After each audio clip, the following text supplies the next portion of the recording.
Hello, आवाज आ रही है सभी को?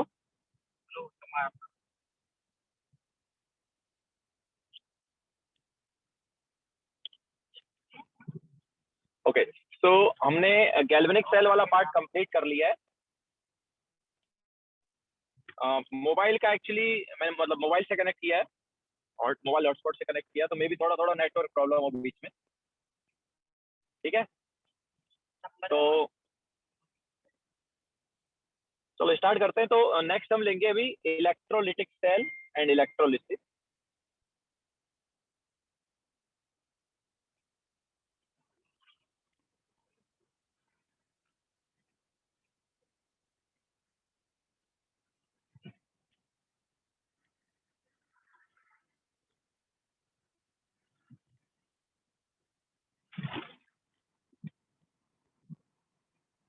ठीक है, इलेक्ट्रोलिटिक सेल एंड इलेक्ट्रोलिसिस।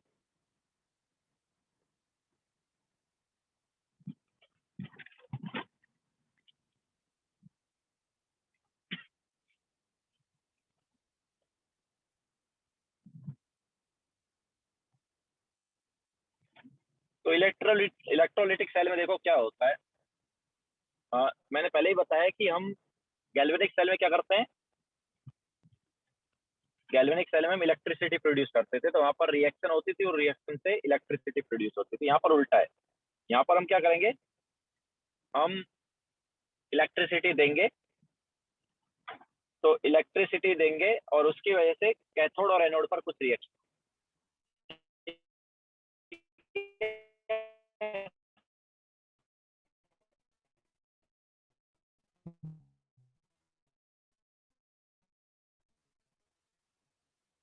तो यहाँ पर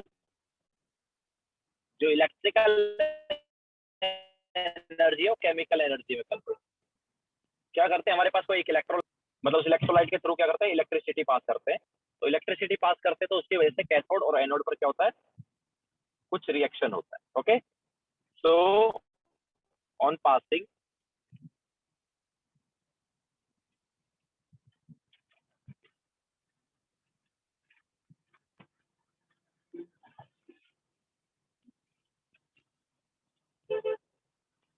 electricity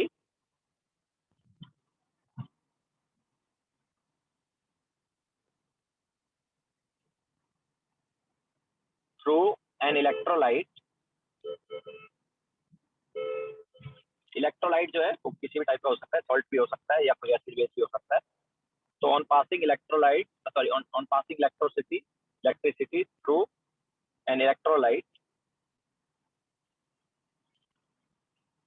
chemical reaction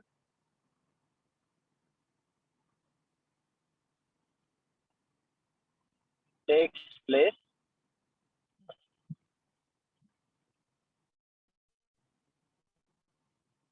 at cathode and anode. ठीक है, अच्छा कैथोड जो है अभी हमारे पास नेगेटिवली चार्ज होगा, गैल्वेनिक सेल में पॉजिटिवली चार्ज था। ठीक है, तो chemical reaction takes place at cathode जो कि क्या है, negatively charge, and anode, anode पर भी होगी। और एनोड क्या है, anode is positively charge.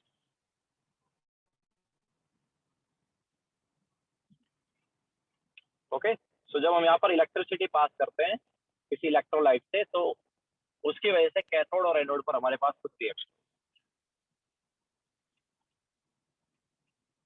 Okay, so this phenomena is called electrolysis। This phenomena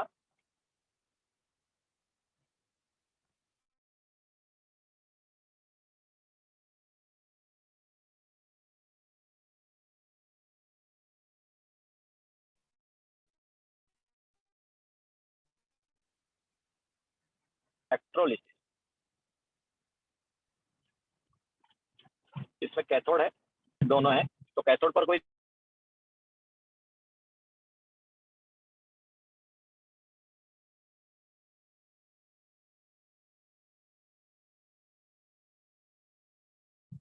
तो मैं बोल देता हूँ एक नेगेटिवली चार्ज इलेक्ट्रोड है, एक पॉजिटिवली चार्ज इलेक्ट्रोड। ओके, तो इलेक्ट्रोलाइट जो है उसके अंदर क्या है, कैथोड और एनोड, मतलब कि ऑब्वियसली एक कैथोड वाला इलेक्ट्रोड, एक एनोड वाला इलेक्ट्रोड, दोनों को डिप किया हुआ है, और cathode is negatively charge, anode is positively charge. तो उनके थ्रू हम क्या कर रहे हैं, उस इलेक्ट्रोलाइट के थ्रू, इलेक्ट्रोलाइट से इलेक्ट्रिसिटी पास है। ओके, एंड उसकी वजह से हमारे पास फिर क्या होगा, रिएक्शन होगा कैथोड और एनोड। क्लियर है सभी को? वॉइस लैग हो रहा है क्या अभी भी? वॉइस लैग है क्या?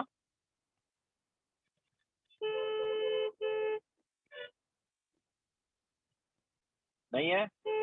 थोड़ा बीच बीच में, हाँ तो वही मैंने बताया ना यार, मोबाइल का थोड़ा प्रॉब्लम है। मोबाइल हॉटस्पॉट से कनेक्ट किया तो नेटवर्क थोड़ा हो सकता है बीच बीच में खराब हो। अभी क्लियर है ना?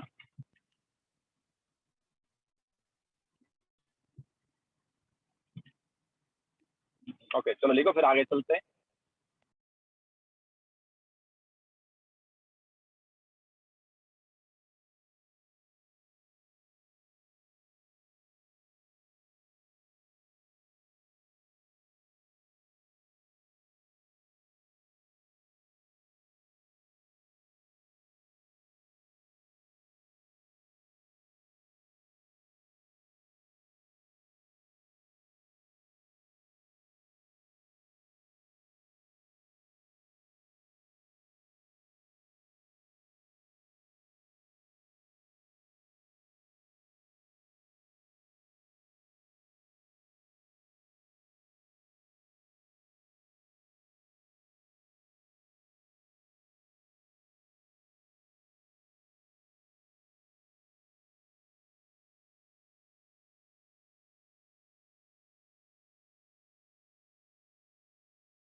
हो गया सबका?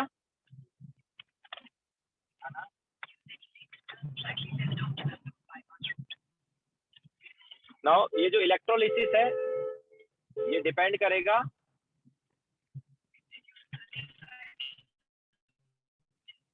हमारे पास कुछ फैक्टर्स पर। तो इलेक्ट्रोलिसिस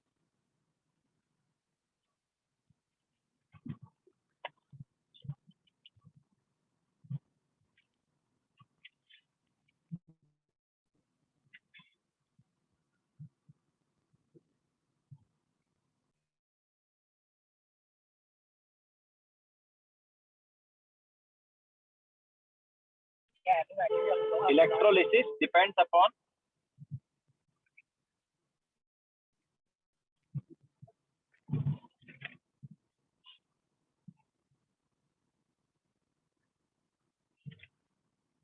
नेचर ऑफ इलेक्ट्रोलाइट। हमारे पास पास इलेक्ट्रोलाइट कैसा है?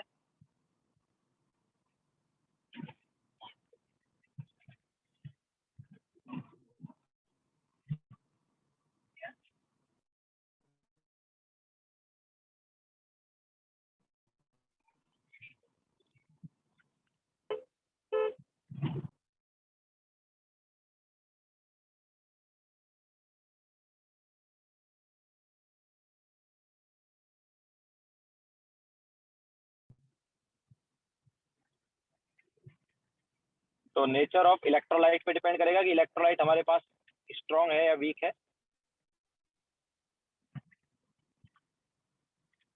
इसके अलावा इलेक्ट्रोड कैसी है? इलेक्ट्रोड मतलब इनर्ट इलेक्ट्रोड भी हो सकती है और एक्टिव भी, है ना? तो नेचर ऑफ इलेक्ट्रोड पे भी डिपेंड करेगा।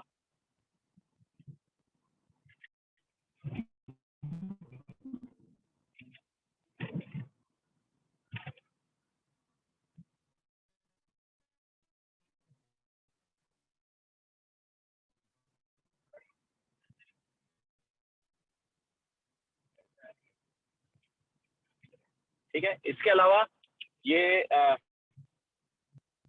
चार्ज पे भी डिपेंड करेगा।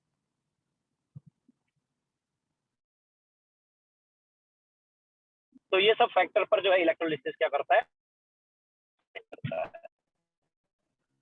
हमने इलेक्ट्रोड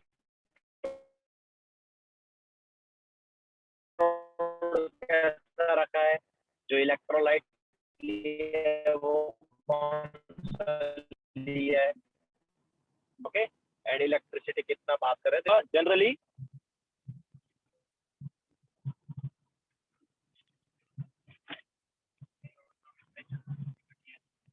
हेलो, हाँ सुजल बोलो। सर आपका वॉइस बहुत बार क्रैक आ रहा है। अब वही मैंने बोला ना यार कि मोबाइल हॉटस्पॉट अभी भी आ रहा है। थोड़ा बीच प्रॉब्लम। दीपक बोल रहा है नाउ सर इट्स फाइन। अभी भी कट रहा है?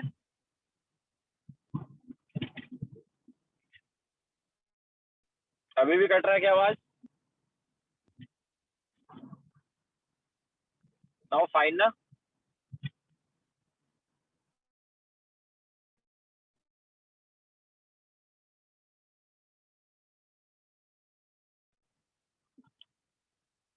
अभी आवाज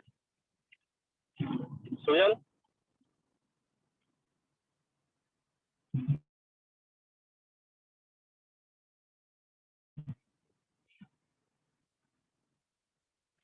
हेलो, दीपक ही बोले जा रहा है, यस क्लियर, बाकी कोई बोल ही नहीं रहा।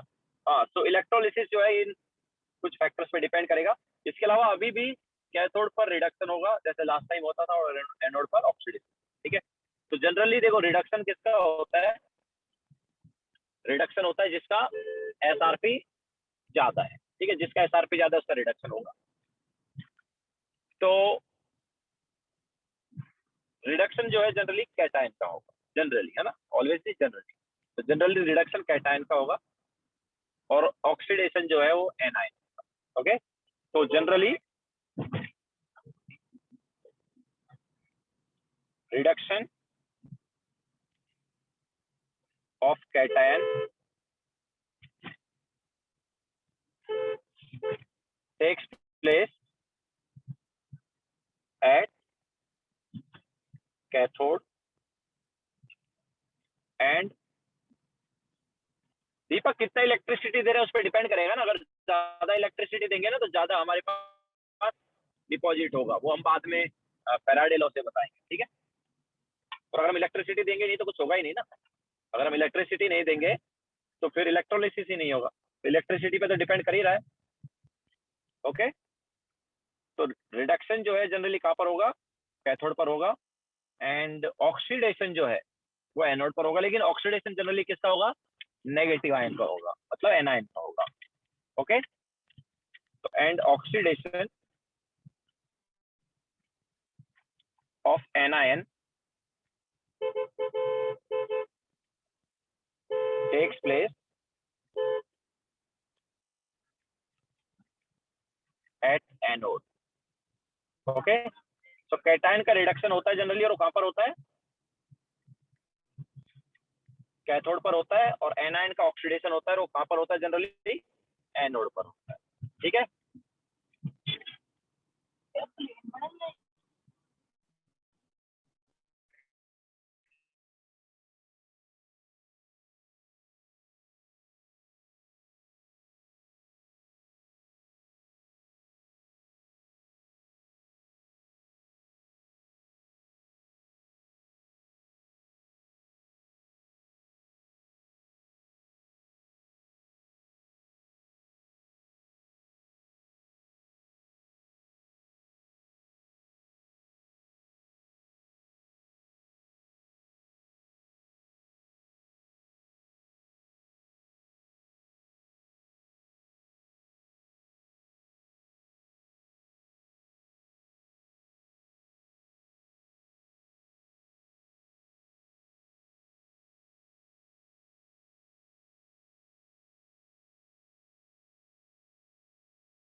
हो गया सभी का?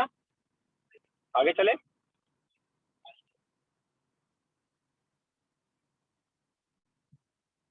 तो अभी हम इलेक्ट्रोलिसिस का एग्जांपल लेंगे कुछ। तो पहले हम ले लेते हैं इलेक्ट्रोलिसिस ऑफ एक्वस। चलो एक्वस का बाद में लेते हैं, पहले हम प्योर का ले लेते हैं। तो नेक्स्ट हम फर्स्ट ले लेते हैं इलेक्ट्रोलिसिस ऑफ molten NaCl।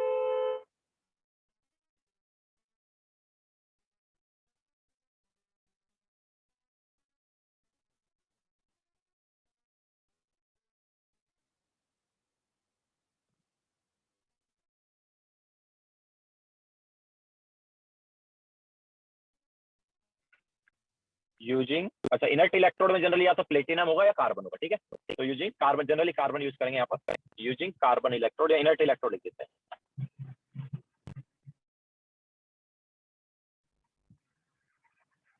तो देखो जब भी तुम्हें होगा तो देखो कि कैटायन कौन सा और एनायन कौन सा है। तो यहाँ पर कैटायन कौन है? Na पॉजिटिव, है ना।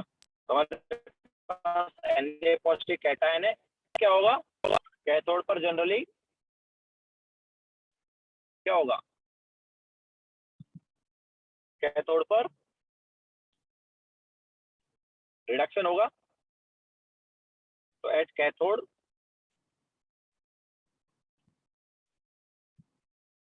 किसका रिडक्शन होगा? कैटायन कौन है? Na positive. ओके, सो Na positive plus electron gives N। तो मोल्टन NaCl अगर हम लेते हैं और इनर्ट इलेक्ट्रोड रखते हैं तो कैथोड पर हमें सोडियम मिलेगा, sodium deposit. What about anode? तो एनोड पर Cl negative will give Cl2 plus electron. तो क्लोरीन का ऑक्सीडेशन होगा। ठीक है, तो उसे Cl2 गैस। क्लियर है? तो ये फर्स्ट एग्जांपल हुआ। इसके अलावा सेकंड हम ले लेते हैं इलेक्ट्रोलिसिस ऑफ molten CuSO4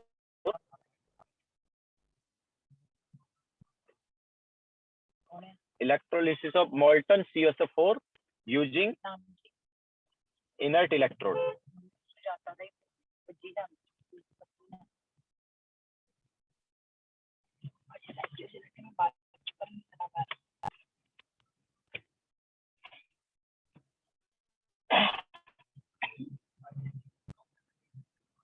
तो molten CuSO4 का यूजिंग इनर्ट इलेक्ट्रोड। अब देखो हमारे पास कौन कौन से आयन है।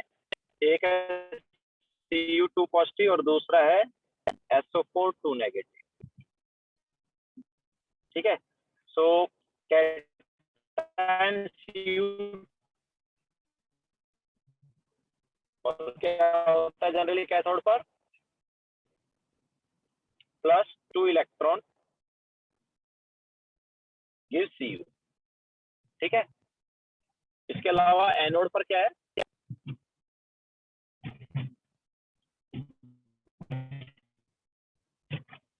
SO4 2 negative will give H2O8 2 negative. Actually ये रिएक्शन होती है SO4 2 negative plus 2 electron. Okay, so cathode और एनोड पर ये रिएक्शन होगी अगर हम मोल्टन CuSO4 रखेंगे. ठीक हो, फिर आगे चलते हैं.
हो गया सबका?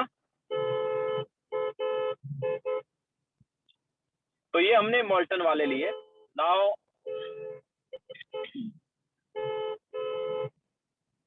अब हम ले लेते हैं एक्वस वाले. ठीक है, तो पहले हम लेते हैं एक्वस NaCl ले लेते हैं. तो electrolysis of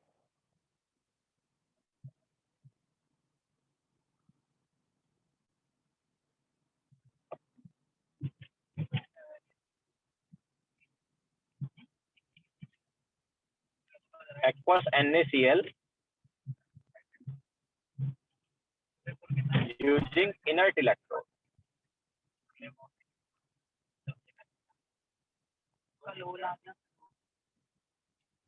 okay, using inert electrode. अब देखो एक्चुअली क्या एक्वस के आने की वजह से हमारे पास मतलब क्या है कि तीन चीजें हैं. एक तो Na पॉजिटिव, एक है Cl नेगेटिव और तीसरा है H2. अब H2 का क्या ऑक्सीडेशन भी हो सकता है और रिडक्शन भी हो सकता है. ओके, तो यहाँ पर हमें SRP देखना होता है और SOP देखना. ठीक है, तो हमारे पास देखो कैथोड पर दो रिएक्शन पॉसिबल है. एक तो Na पॉजिटिव वाली रिएक्शन क्योंकि Na पॉजिटिव का रिडक्शन होगा और एक H2 का भी रिडक्शन हो सकता है. तो दो रिएक्शन पॉसिबल है अभी कैथोड पर. तो Na positive plus electron gives Na solid. एक तो हमारे पास ये रिएक्शन. ठीक है, और दूसरा H2O का जब रिडक्शन होगा तो यहाँ पर हमें मिलेगा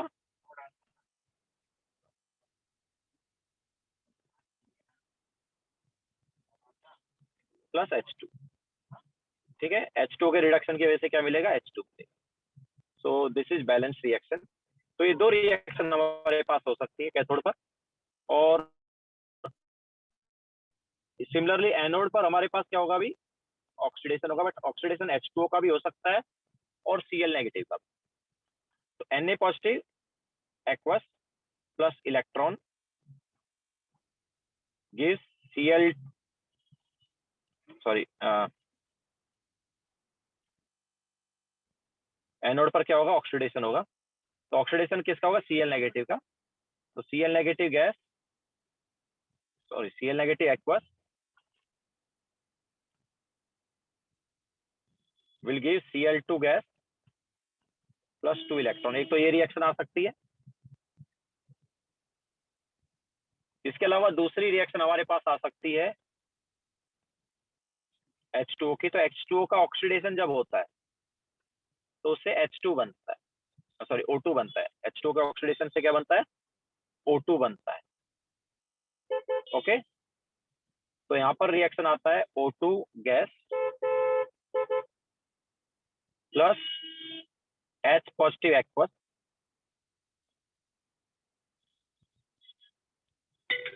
प्लस इलेक्ट्रॉन। तो जब इसको हम बैलेंस करते हैं तो ये कुछ ऐसा रहता है। ओके, सो कैथोड और एनोड पर ये दो रिएक्शन, मतलब दोनों पर दो दो रिएक्शन पॉसिबल है, बट एक्चुअली में क्या है, दोनों में से पहले कौन सी रिएक्शन होगी वो इंपॉर्टेंट है। तो कैथोड की रिएक्शन के लिए हमें SRP देखना होगा और एनोड की रिएक्शन के लिए SOP देखना होगा। ठीक है, तो अभी हमें यहाँ पर SRP और SOP लिखना होगा। तो इसके लिए इलेक्ट्रोकेमिकल सीरीज जो है वो तुम्हें देखनी पड़ेगी।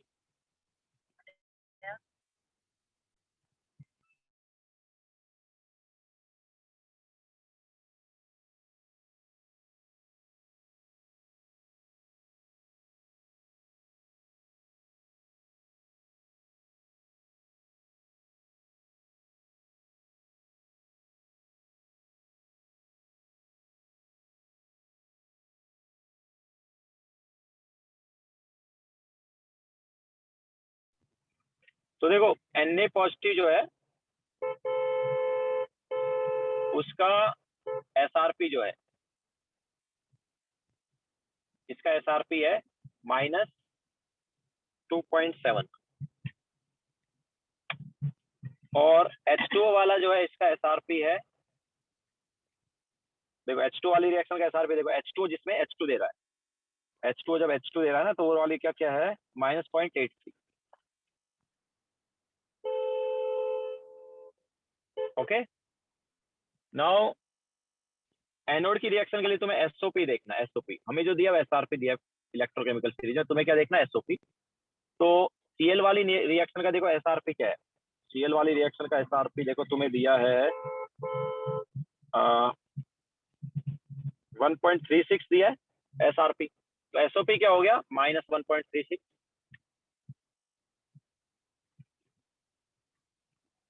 SRP 1.36 है तो SOP क्या हो गया, -1.36। एंड H2 वाली रिएक्शन का देखो जिसमें H पॉजिटिव है, H2 वाली रिएक्शन जिसमें H पॉजिटिव है, H2 वाली रिएक्शन जिसमें H पॉजिटिव है, यस, ऊपर से ही देखो ना, नहीं नहीं ये तो H2O2 का है।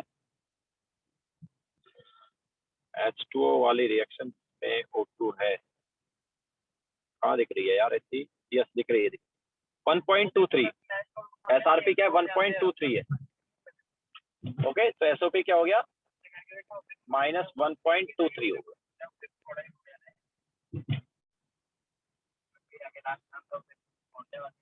ओके, नाउ जितना ज्यादा हमारे पास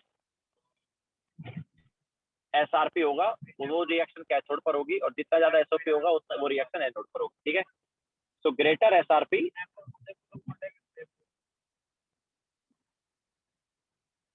reaction takes place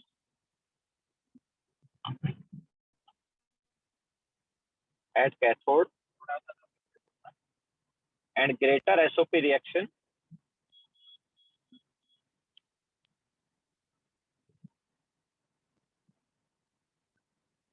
takes place at anode। ठीक है, लेकिन यहाँ पर क्या है आएगा एनोड वाले केस में, जैसे कैथोड वाले में ग्रेटर है ना, तो -0.83 इज ग्रेटर, दैट्स व्हाई ये वाली रिएक्शन कैथोड पर होगी। मतलब जब हम एक्वस NaCl का इलेक्ट्रोलिसिस कराएंगे तो कैथोड पर हमें सोडियम नहीं मिले। सिमिलरली एनोड पर अगर हम कराते तो एसओपी चेक करके देखते तो एसओपी ज्यादा कौन सा है, -1.23 है, मतलब एनोड पर O2 मिलना चाहिए था, बट यहाँ पर एक्सेप्शन है। ठीक है, ये एक्सेप्शन वाला केस हो गया। क्या आता है, क्लोरीन आता है। ओके, लिखो फिर आगे चलते हैं।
हो गया सभी का, आगे चले।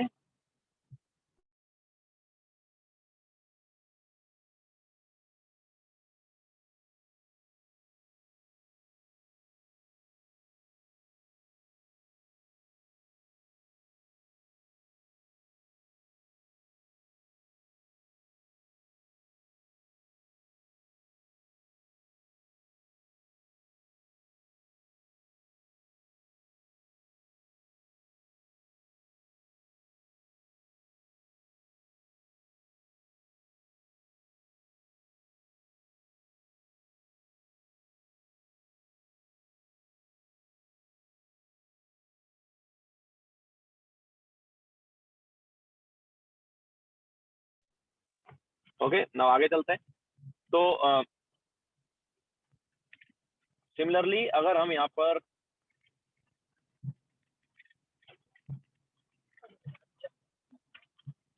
CuSO4 ले एक्वस वाला, अभी हमने क्या लिया था, मॉल्टन लिया था इससे पहले। अगर हम एक्वस CuSO4 ले तो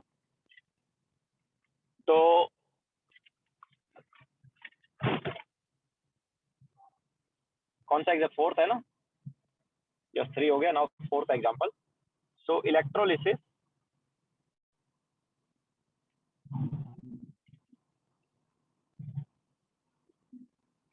of aqueous CuSO4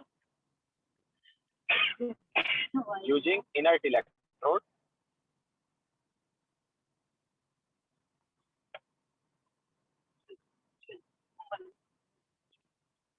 तो देखो, अब देखो यहाँ पर भी वही सेम कॉन्सेप्ट है कि यार कैथोड पर 2 रिएक्शन होंगे, एनोड पर 2। क्यों? क्योंकि कैथोड पर कैटायन का रिएक्शन हो सकता है और एनोड पर एनायन का, बट दोनों जगह H2O का भी रिएक्शन आता है।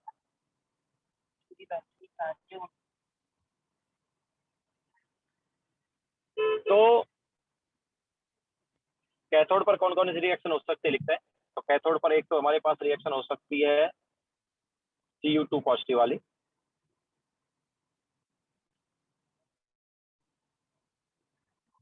ठीक है, Cu2 पॉजिटिव ऑब्वियसली ब्रैकेट में एक्वस है। तो इससे हमें क्या मिलेगा, कॉपर। एंड सेकंड रिएक्शन जो है वो क्या हो सकती है, H2O वाली, तो उससे हमें H2 मिलता है।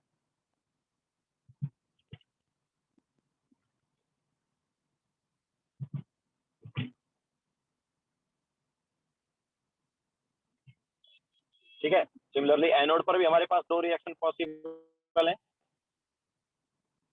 एक तो SO4 2 नेगेटिव वाली जो हमने पहले लिखी थी,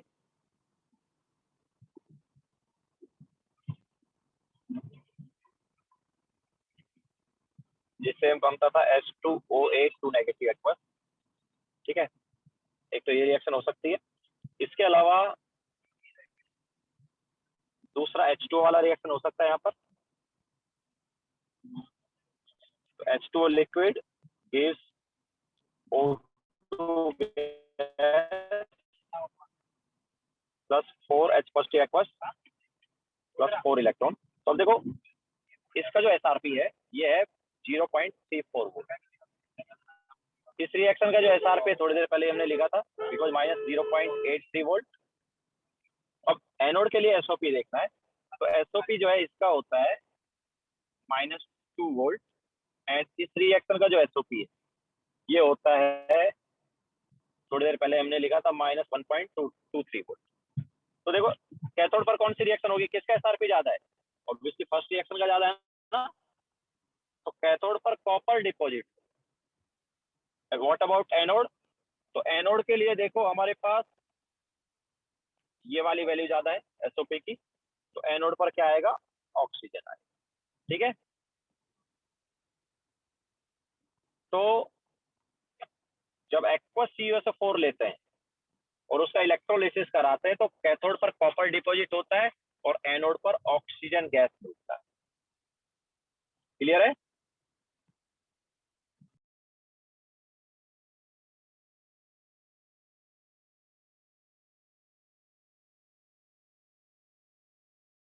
लिखो फिर आगे चलते हैं।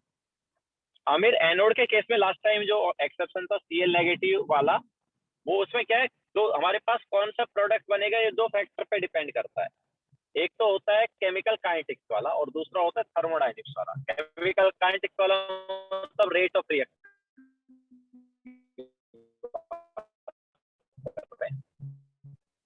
तो क्या होता लास्ट वाले में,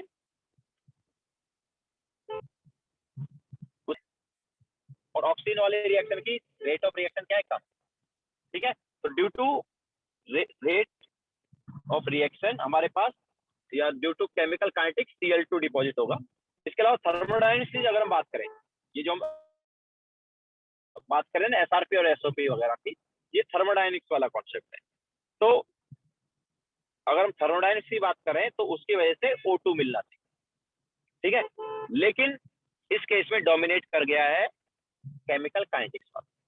ठीक है, रेट ऑफ रिएक्शन बहुत ज्यादा हो गई है क्लोरीन की compare to oxygen, that's why chlorine हमें मिलेगा। ओके, मैक्सिमम जगह हम थर्मोडायनेमिक्स की बात करेंगे। ओके, एंड में वैसे मैं जब कुछ और एग्जांपल कराने के बाद एक तुम्हें लिस्ट दे दूंगा, उस लिस्ट के हिसाब से तुम्हें देखना है कि कौन डिपॉजिट होगा, कैथोड और एनोड। ठीक है, तो लिखो, फिर आगे चलते हैं।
यस प्रशांत, कैथोड पर जिसका एसआर पे ज्यादा वो डिपॉजिट होता है, तो यहाँ पर सीयू का ज्यादा है।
ओके, हो गया सबका ना। नाउ नेक्स्ट हम लेते हैं, अब देखो अभी तक हमने इनर्ट इलेक्ट्रोड यूज की है, अब एक्टिव इलेक्ट्रोड यूज कर लेते हैं। एक्टिव की वजह से क्या, वो भी पार्टिसिपेट कर सकती है इलेक्ट्रोलिसिस में। तो नेक्स्ट हम लेंगे इलेक्ट्रोलिसिस ऑफ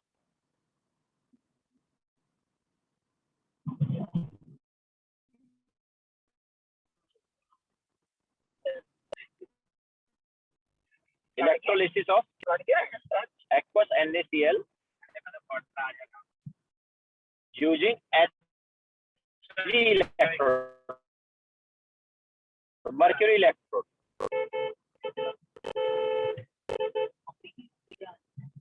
तो देखो मर्क्यूरी क्या करता है, मतलब हमारे पास कैथोड और एनोड जो है उन पर वही रिएक्शन हो रही है जो लास्ट टाइम थी, लेकिन ठीक है कैथोड पर क्या थी, Na positive aqueous plus electron gives Na solid, then H2O का क्या था, H2O liquid give H2 gas plus 2 electron भी था plus 2 OH negative aqueous, and anode पर क्या था, एनोड पर हमारे पास Cl negative aqueous gives Cl2 gas plus 2 electron,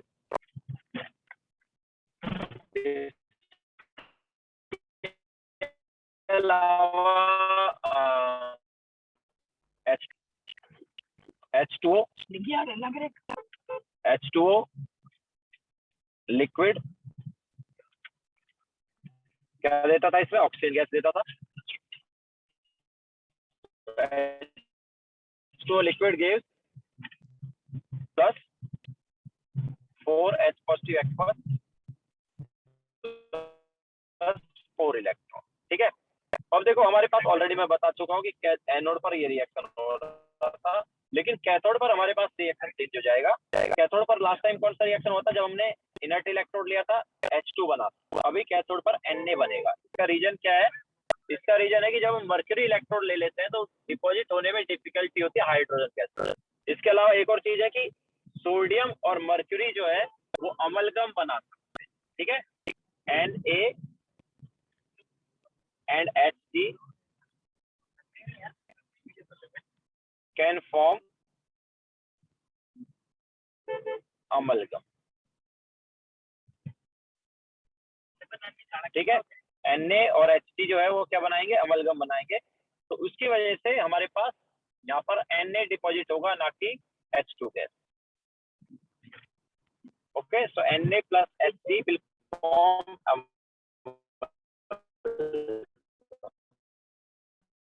Na, मतलब बेसिकली अमलगम क्या है, एक तरह से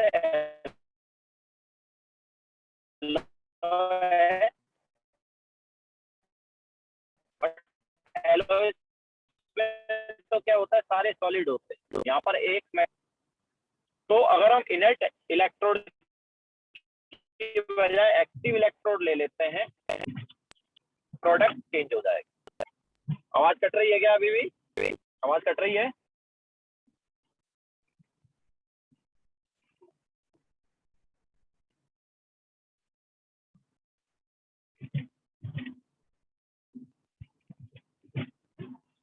अभी सही है क्या?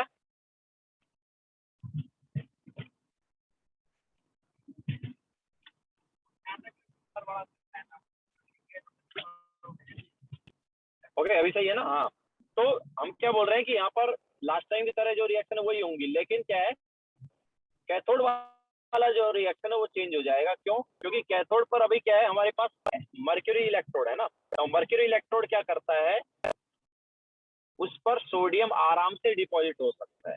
ठीक है, क्यों? क्योंकि मर्क्यूरी और सोडियम जो है वो एक एलॉय टाइप का बना लेते हैं। एलॉय में जनरली क्या सॉलिड ही होते हैं ना, एलॉय में सारे मेटल क्या होते हैं, सॉलिड, लेकिन अमलगम में लिक्विड मेटल होता है जो कि क्या है, मर्क्यूरी। ओके, सो Na जो है Hg के पास इजीली डिपॉजिट हो सकता है, एंड उसी रीजन की वजह से Na यहाँ पर आएगा कैथोड पर, ना कि H2 गैस। ओके, तो अगर हम एक्वस NaCl ले लेते हैं और मर्क्यूरी इलेक्ट्रोड रखते हैं तो कैथोड पर सोडियम मिलता है और एनोड पर क्लोरीन मिलता है। ओके, लिखो फिर आगे चलते हैं।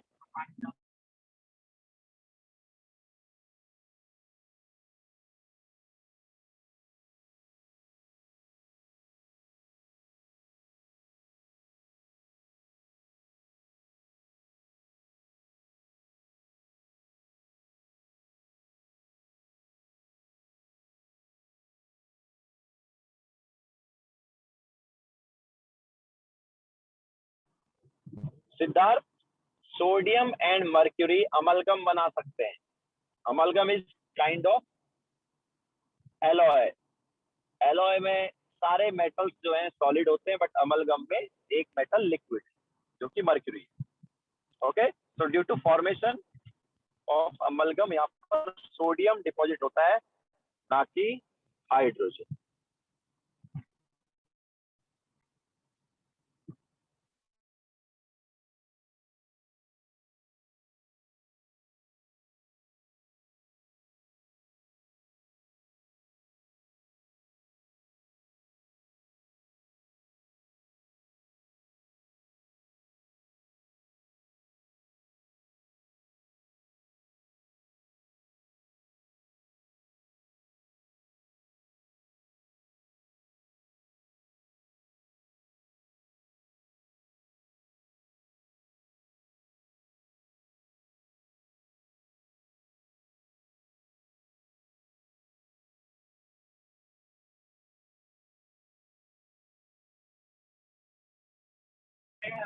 प्रशांत, हमने अभी ले लिया ना कुछ एग्जांपल, इनको याद रखो, बाकी मैं एक लिस्ट दे दूंगा, उस लिस्ट को यूज करना है तो।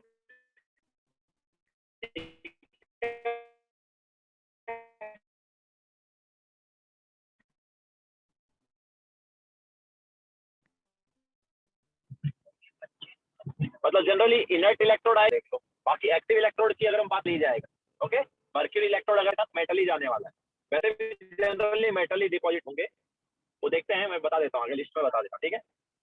डिपेंड करेगा कि कौन सा इलेक्ट्रोलाइट।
हो गया सबका?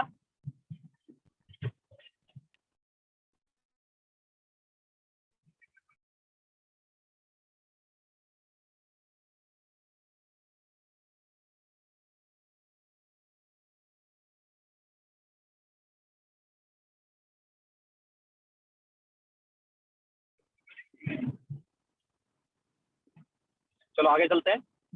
तो नेक्स्ट एग्जांपल हम लेते हैं।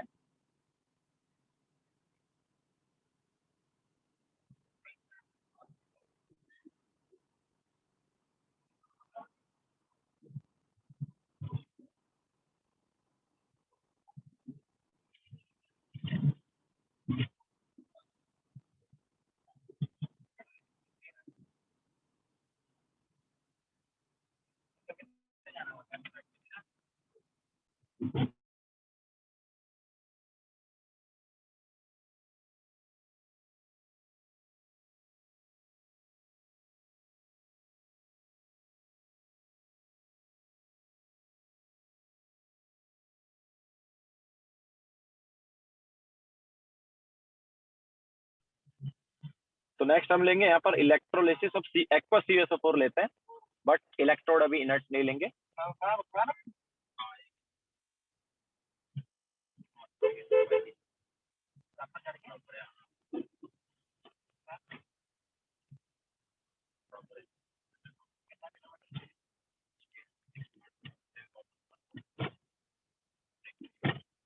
इलेक्ट्रोलिसिस ऑफ एक्वा CuSO4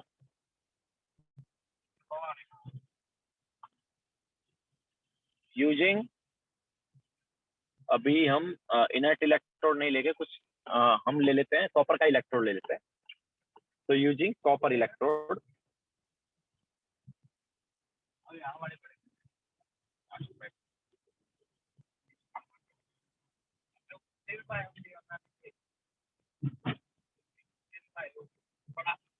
अब देखो हमने एक मेटल ले लिया, कॉपर क्या मेटल है ना, तो अब कॉपर क्या कर सकता है, ऑक्सीडाइज हो सकता है, रिड्यूस हो सकता है। Cu जो है वो क्या होगा, वो रिड्यूस तो हो ही नहीं सकता ना, Cu तो ऑक्सीडाइज ही हो गया, ठीक है। तो अगर Cu ऑक्सीडाइज होगा तो हमारे पास एक रिएक्शन और आ जाएगा एक्स्ट्रा एनोड पर, ठीक है। कैथोड की रिएक्शन वही रहेंगी, बट एनोड की एक और रिएक्शन बढ़ जाएगी। पहले कैथोड का रिएक्शन देख लेते हैं क्या है। तो कैथोड पर हमारे पास क्या है, ऑब्वियसली आयन, कौन कौन से आयन देख लो। तो आयन तो हमारे पास Cu2 पॉजिटिव है, मतलब अभी किस किस का रिएक्शन हो सकता है वो देखते हैं, ठीक है। तो एक तो Cu2 पॉजिटिव का रिएक्शन हो सकता है, ठीक है। रिएक्शन करने वाले क्या क्या है वो देख लेते हैं। तो एक तो Cu2 पॉजिटिव है जो कि एक्वा सॉल्यूशन में, तो उसका रिएक्शन हो सकता है। इसके अलावा SO4 नेगेटिव का भी हो सकता है,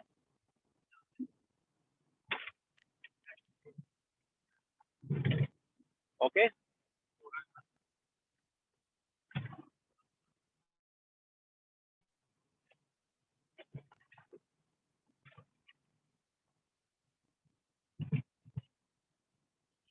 इसके अलावा H2O का हो सकता है। इसके अलावा एक और है जिसका रिएक्शन हो सकता है, वो है कॉपर मेटल, ठीक है, क्योंकि कॉपर का इलेक्ट्रोड ले लिया ना, तो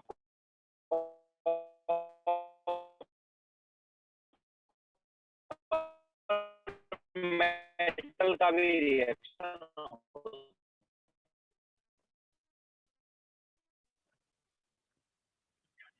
तो ये चार चीजें जिनका रिएक्शन पॉसिबल है। कैथोड पर किस किस से हो सकता है, कैथोड पर होता है रिडक्शन, एक तो Cu2 पॉजिटिव का हो सकता है, एक H2O का, ठीक है।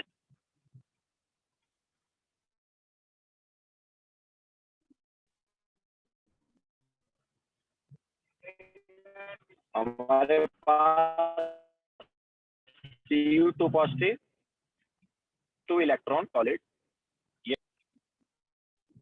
H2O की रिएक्शन है, H2O liquid plus 2 electron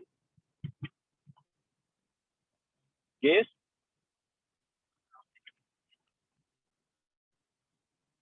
H2 gas plus twice OH negative aqueous.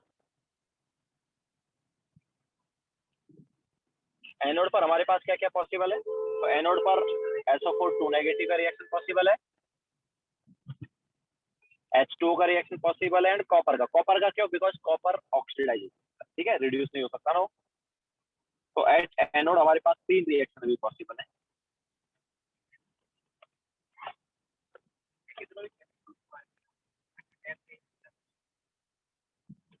एक तो SO4 2 नेगेटिव वाली रिएक्शन,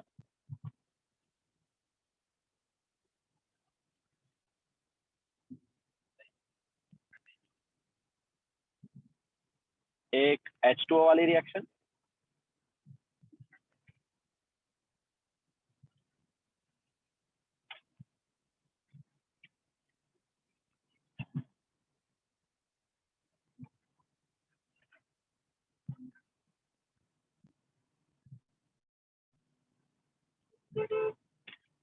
इसके अलावा एक और रिएक्शन यहाँ पर आ सकती है जो कि क्या, कॉपर मेटल के। कॉपर मेटल क्या हो सकता है, ऑक्सीडाइज हो सकता है।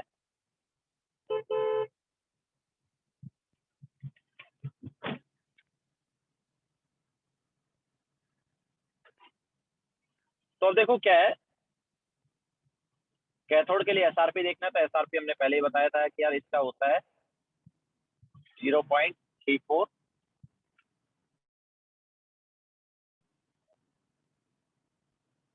इसका एसआरपी कितना था, -0.8 थी ना।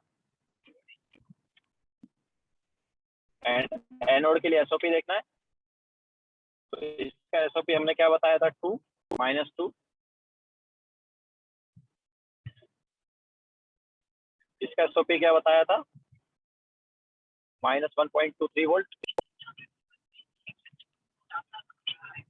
एंड अच्छा, now देखो इस रिएक्शन का एसओपी क्या होगा, एसआरपी देखो ऊपर हमने जी बताया कितना है, 0.34 है। तो एसओपी क्या हो गया, एसओपी -0.34 वोल्ट। तो कैथोड पर किसका एसआरपी ज्यादा है यार, सीयू वाले का। तो कैथोड पर हमें क्या मिलेगा, कैथोड पर कॉपर मिल जाएगा। व्हाट अबाउट एनोड, एनोड पर देखो हमारे पास एसओपी किसका ज्यादा है, सबसे बड़ी वैल्यू कौन सी है, -0.34 वोल्ट है ना। तो एनोड पर अभी हमारे पास ऑक्सीजन गैस नहीं आएगी। जब aqueous CuSO4 using inert electrode लेते हैं तो क्या आता था, ऑक्सीजन गैस आता था। लेकिन अगर इनर्ट इलेक्ट्रोड ना लेके कॉपर इलेक्ट्रोड लिया तो हमें Cu2 पॉजिटिव मिलेगा। क्या मिलेगा, Cu2 पॉजिटिव। ओके, मतलब हम ऐसा बोल सकते हैं कि इसकी वजह से Cu2 पॉजिटिव का कॉन्सेंट्रेशन बढ़ेगा, या सॉल्यूशन में Cu2 पॉजिटिव बढ़ेगा।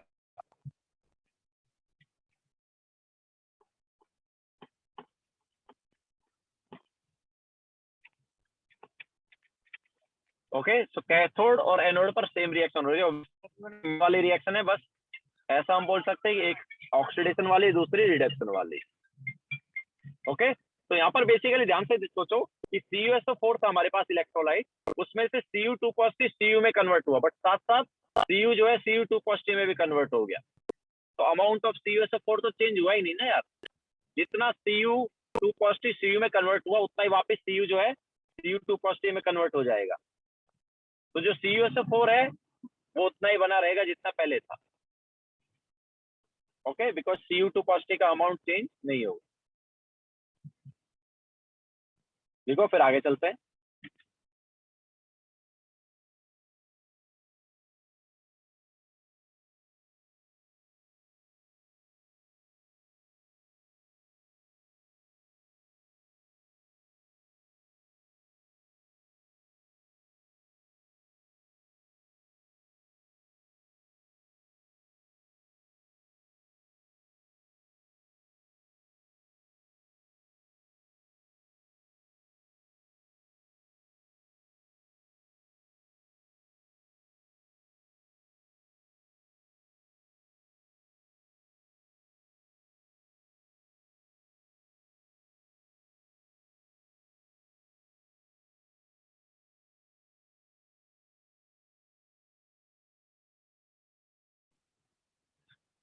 तो जनरली अगर मेटल का हम इलेक्ट्रोड ले लेते हैं,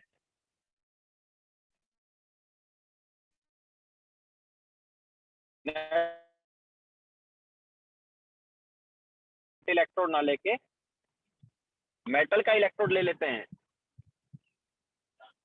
तो हमारे पास मेटल का ही रिएक्शन होगा। जनरली मेटल का ही क्या होगा, रिएक्शन। एसओपी बाकी के एसओपी से मेनली ज्यादा रहेगा।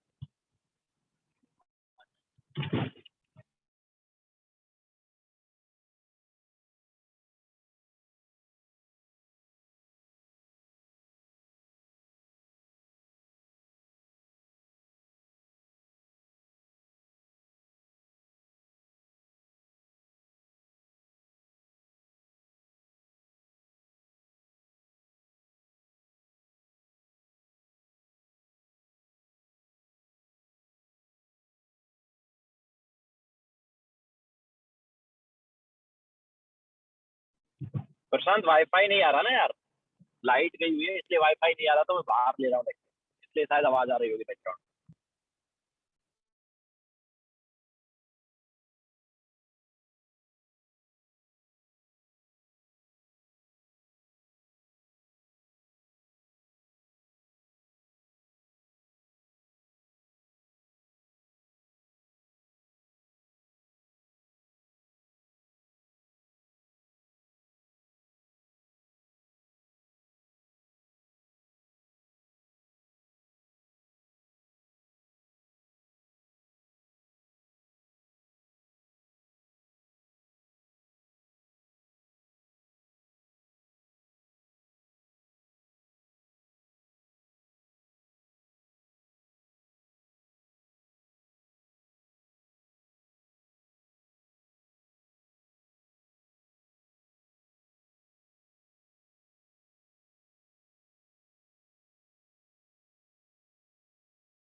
हो गया सबका?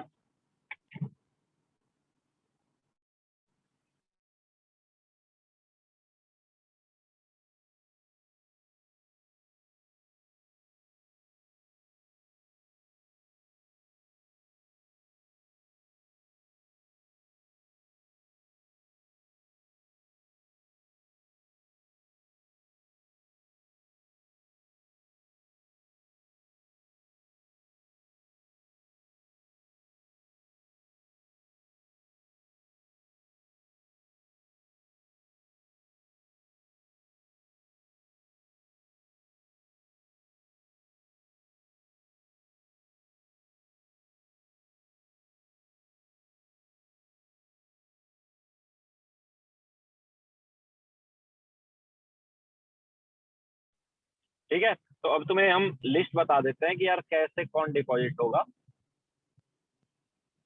तो हमारे पास कैथोड पर कौन होगा, एनोड पर कौन होगा, दोनों देख लेते हैं।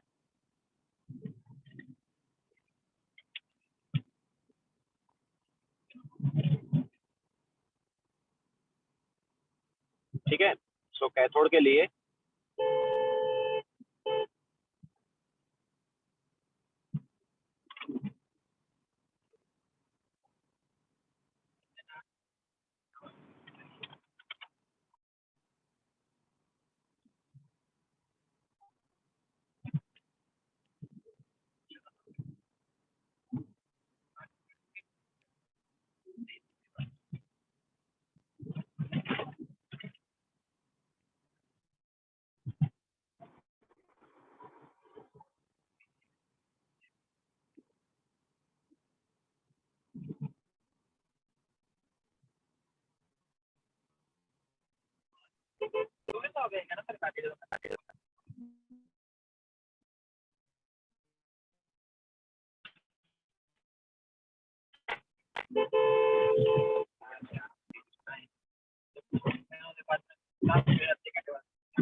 ठीक है, तो हाइड्रोजन से पहले वाले जो है, मतलब ये एक तरह से H2O की बात हो रही है। ओके, ये एसिड की बात हो रही है, एसिड से H पॉजिटिव निकलने की।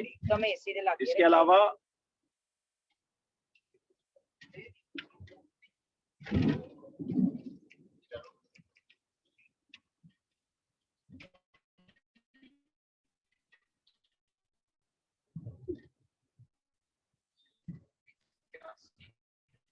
ओके, सो ये हमारे पास कैथोड पर लिस्ट है। तो जो बाद में आयन आएगा वो पहले डिपॉजिट होगा। ठीक है, इस लिस्ट में जो बाद में आयन आएगा वो पहले डिपॉजिट होगा। और एनोड पर अगर हम देखेंगे तो एनोड पे हमारे पास आयन्स बहुत कम है।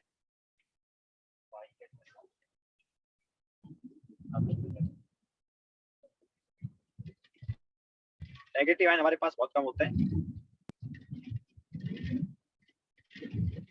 तो OH नेगेटिव मतलब जनरली हो गया H2O। इसके अलावा Cl negative, Br negative and I negative. ठीक है, सो बाद में जो आयन आएगा वो पहले डिपॉजिट होगा। लेटर आयन रिएक्शन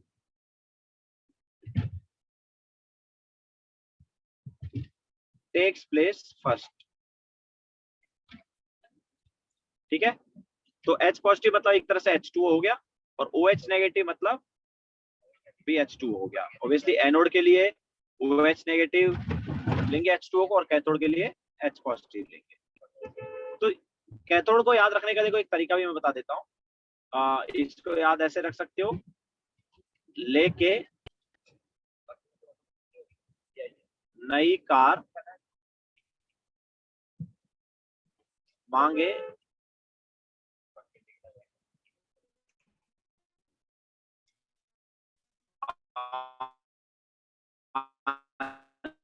आलू। ठीक है, मतलब मत निकालना, ऐसे याद रखने का तरीका बता रहा हूँ। लेके नई कार मांगे आलू जोरदार, फिर नई होंडा सिटी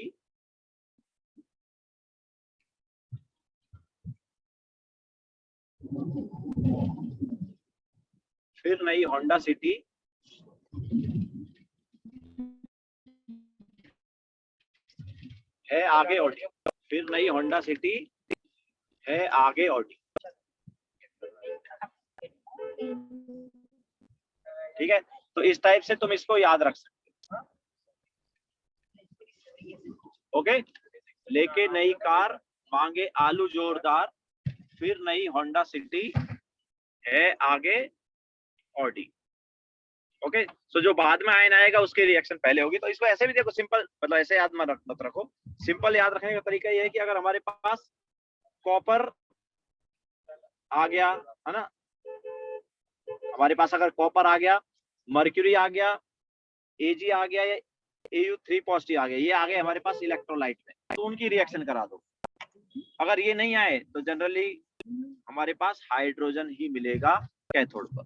ठीक है, और अगर हम बात करेंगे एनोड की, तो एनोड के केस में अगर ये आयन हुए तो Cl2Br2I2 मिलेगा, लेकिन अगर ये आयन हुए तो ऑक्सीजन मिलेगा किस पर, एनोड पर। याद रखना, हम एक्वस सॉल्यूशन की बात कर रहे हैं। ठीक है, तो इस टाइप से याद रख सकते हो। तो लिखो, फिर आगे चलते हैं।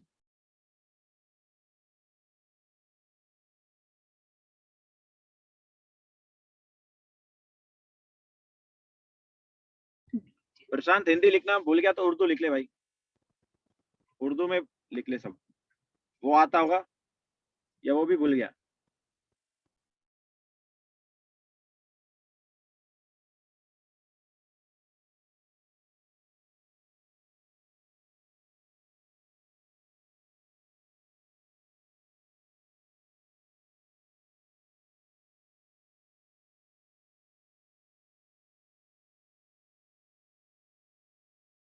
होंडा सिटी के बाद आगे है, नई होंडा सिटी है आगे ऑडी। स्क्रीनशॉट लेना आता है, बेस्ट है, फिर स्क्रीनशॉट ले ले।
प्रशांत मैं ये बोल रहा हूँ, later ion reaction takes place first. ये हमने जो सीरीज लिखी है इसमें जो बाद में आयन आ रहा है ना, उसका रिएक्शन पहले होगा।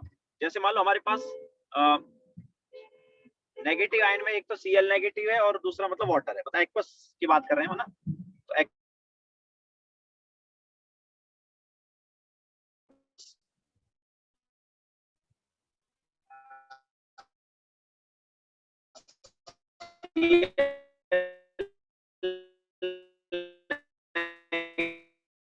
नेगेटिव है तो वाटर है तो उसका OH है ना, और Cl नेगेटिव है तो बाद में कौन आ रहा है सीरीज में, Cl नेगेटिव आ रहा है ना, तो उसका रिएक्शन की वजह से Cl2 पहले बनेगा, उसके बाद भी होने लग जाएगा। मैं बोलूंगा कि ऑक्सीजन भी बनने लग जाएगा।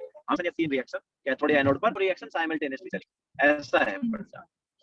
तो वो डिपेंड करता है कि E की वैल्यू क्या हो जाएगी। कुछ टाइम बाद जो है जो रिएक्शन पहले स्टार्ट हुई ना, उसकी E0 की वैल्यू या E की वैल्यू दूसरी रिएक्शन की E की वैल्यू के इक्वल आ जाएगी। तो जैसे इक्वल आएगी फिर दूसरी रिएक्शन भी स्टार्ट हो जाती है।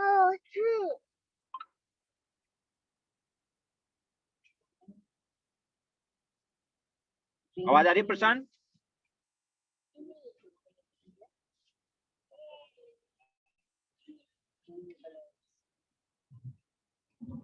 तो मैं ये बोल रहा हूँ कि पहले हमारे पास एक पर्टिकुलर रिएक्शन स्टार्ट होगी कैथोड या एनोड पर, लेकिन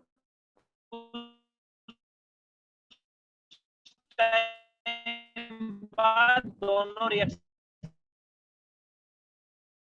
साइमल्टेनियसली होंगे।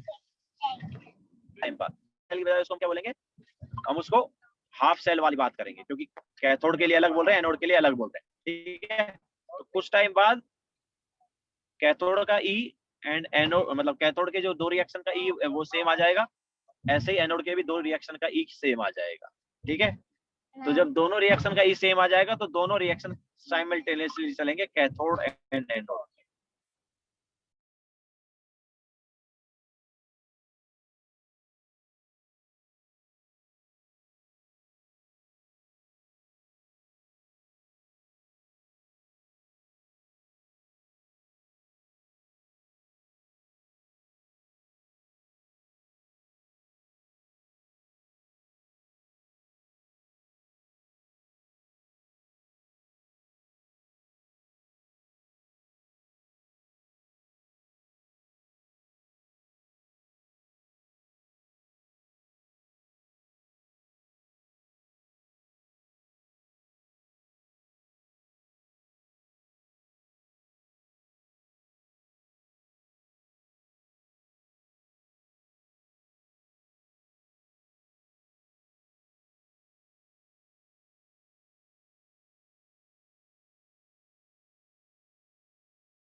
हो गया सब?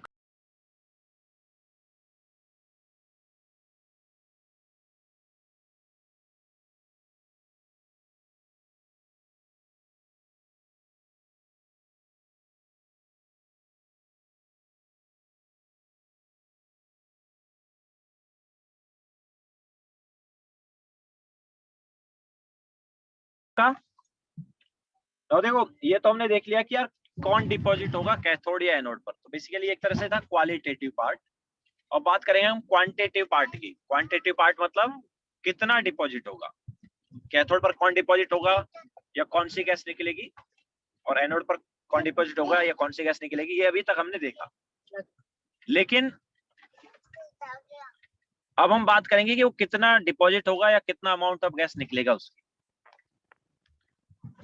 ओके, तो इसके लिए हमारे पास एक लॉ था जिसे हम बोलते हैं फैराडेज लॉ। ठीक है, फैराडे ने लॉ दिया था इलेक्ट्रोलिसिस का। सो नेक्स्ट हेडिंग डालो, Faraday's law of electrolysis.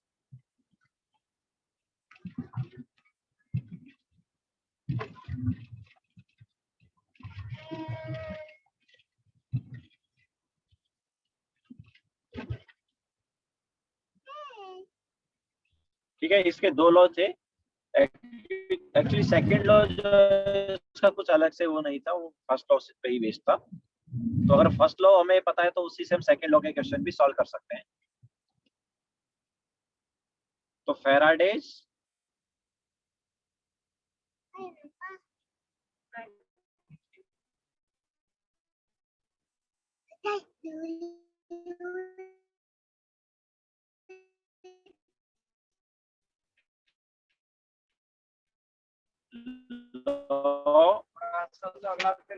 Law of electrolysis. तो फैराडेज लॉ ऑफ इलेक्ट्रोलिसिस में जो फर्स्ट लॉ है उसकी हम बात कर रहे हैं। तो फर्स्ट लॉ क्या बोलता है कि जो अमाउंट डिपॉजिट होगा कैथोड या एनोड पर, it is directly proportional to electricity. जितना हम ज्यादा मतलब जितनी इलेक्ट्रिसिटी हम प्रोवाइड करेंगे उतना ही ज्यादा अमाउंट में हमें क्या मिलेगा, गैस मिलेगा या मेटल मिलेगा। ठीक है, तो according to Faraday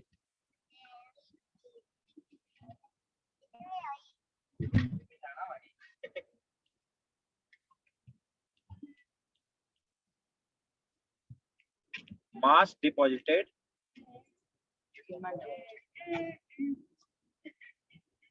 at cathode and anode is directly proportional to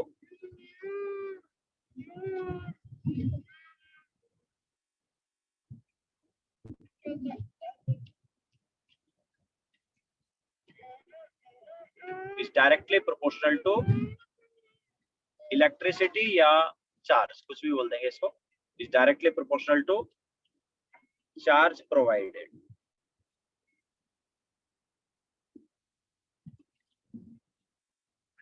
ठीक है, या इलेक्ट्रिसिटी प्रोवाइडेड, हम कितना इलेक्ट्रिसिटी दिए या कितना चार्ज प्रोवाइड किए उसके डायरेक्टली प्रोपोर्शनल होगा मास डिपॉजिटेड। जितना ज्यादा इलेक्ट्रिसिटी देंगे उतना ज्यादा मास डिपॉजिट होगा।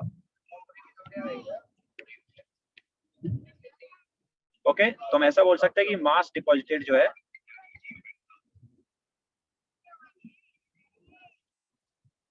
Is directly proportional to charge.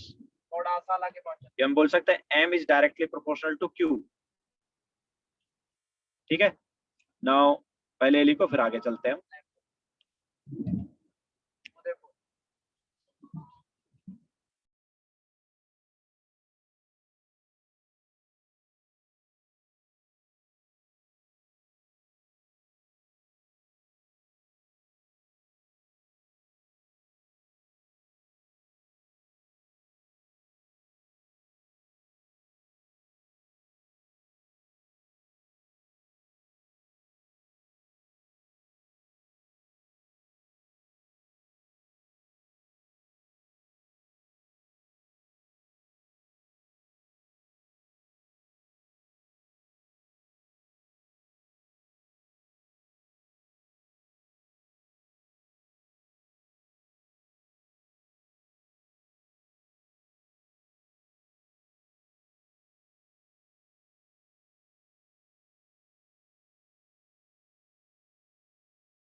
हो गया सभी का?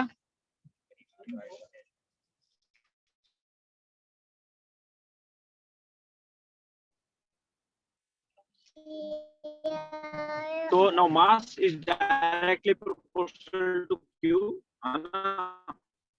Q Q को हम क्या बोल सकते हैं? अच्छा, now इसको हम एक दूसरे फॉर्म में भी लिख सकते हैं।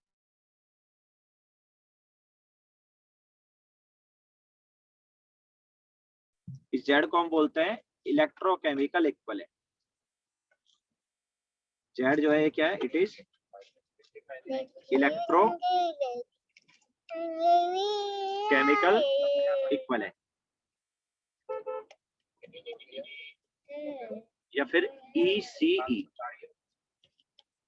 Electrochemical equivalent ECE। तो ये एक्चुअल में क्या होता है? इट इज, देखो यहाँ से अगर हम देखें तो जेड क्या है? क्यू को अगर हम 1 ले लें तो जितना मास डिपॉजिट होगा वो जेड हुआ कि नहीं हुआ? यहाँ से ध्यान से देखो, m equal to Z Q है ना।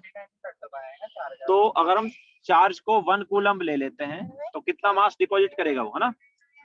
तो that is nothing but mass deposited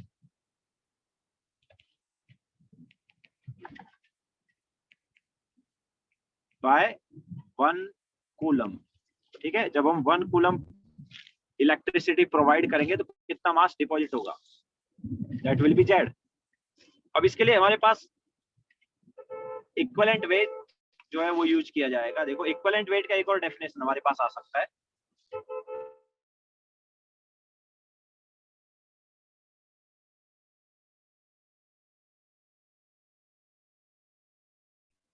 तो इक्विवेलेंट वेट का क्या डेफिनेशन है?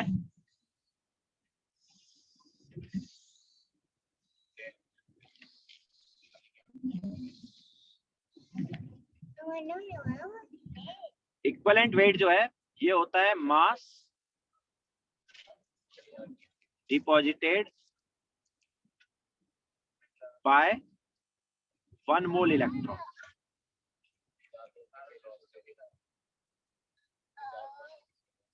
वन मोल इलेक्ट्रॉन पर कितना चार्ज है यार? 1 फैराडे है ना। 1 मोल इलेक्ट्रॉन का चार्ज हमने बताया था 1 फैराडे। तो मास डिपॉजिटेड बाय 1 फैराडे चार्ज, और 1 फैराडे क्या था? 96500 ना।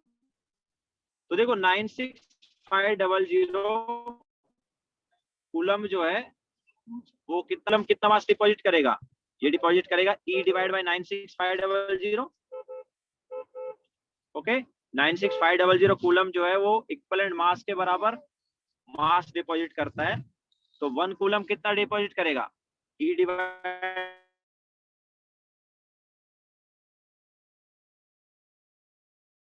96500। तो E डिवाइड बाय 96500 जो है ये एक्चुअली क्या हो गया अभी? तो E डिवाइड बाय 96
हो गया सबका।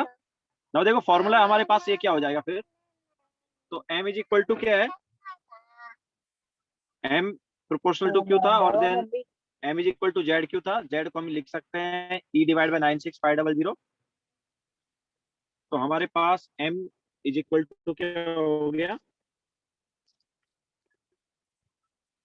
m इज इक्वल टू हो गया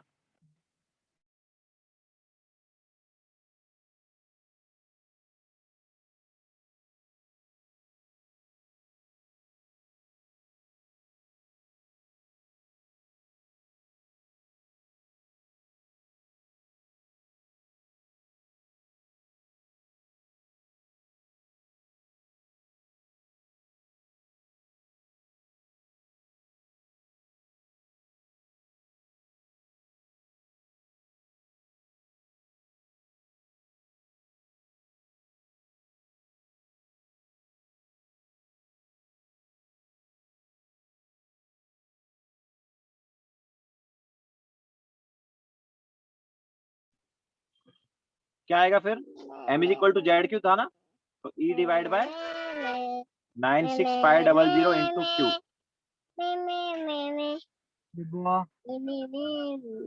okay, so m upon e क्या हो गया अभी देखो, mass upon equivalent mass is equal to q divide by 96500। Mass upon equivalent mass क्या होता है यार, मास अपॉन इक्विवेलेंट मास क्या होता है, नंबर ऑफ इक्विवेलेंट होता है क्या।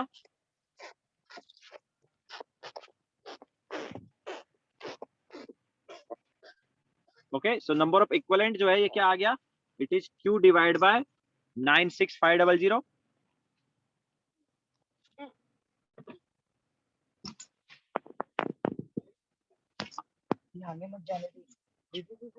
ओके, ये हमारे पास आया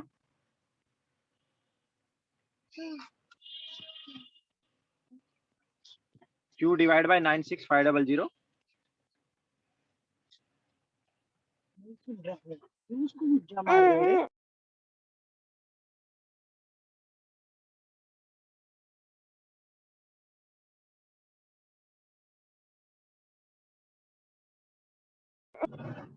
अब देखो q को हम क्या लिख सकते हैं, q को हम i इंटू टी लिख सकते हैं क्या,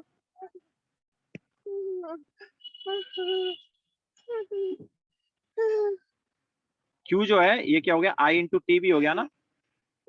i यहाँ पर क्या है, i जो है वो करंट है एंड t यहाँ पर क्या है, टाइम है। ओके, तो नंबर ऑफ इक्विवेलेंट जो है वो क्या हो जाता है, नंबर ऑफ इक्विवेलेंट जो है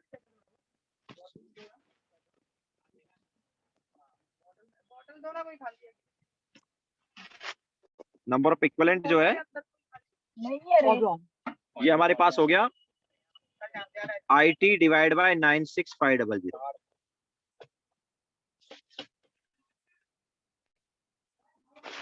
ओके, देखो फिर आगे चलते हैं।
हो गया, हो गया सबका ना?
अपॉन 96500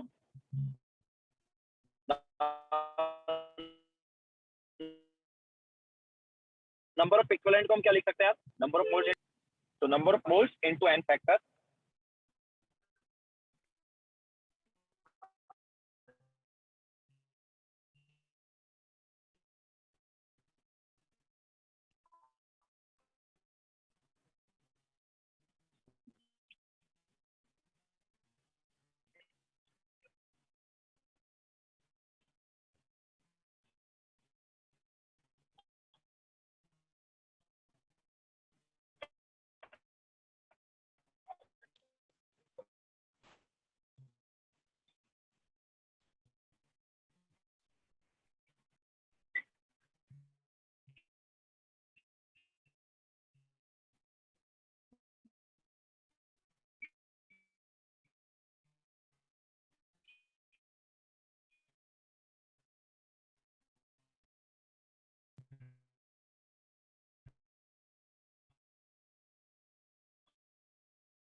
डिवाइड बाय 96500 लिख दो।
हेलो, आवाज आ रही है?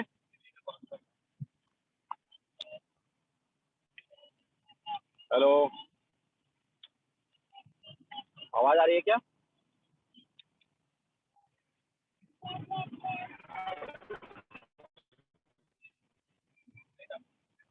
ओके, तो number of moles into n factor क्या था? नंबर ऑफ इक्विवेलेंट है।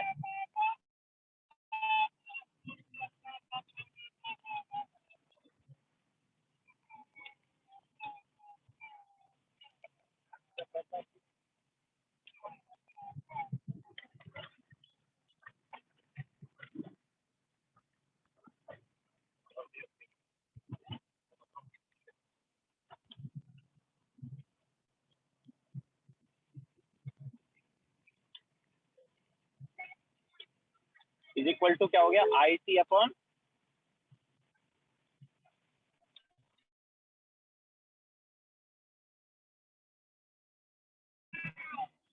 96500 या फिर आई टी। तो क्वेश्चन में क्या दिया उस पर डिपेंड करेगा। ओके, तो दैट्स इट, आज का लेक्चर हम यही पे एंड करेंगे। होमवर्क नोट कर लो। होमवर्क जो है फाउंडेशन बिल्डर ऑब्जेक्टिव में 61 to 70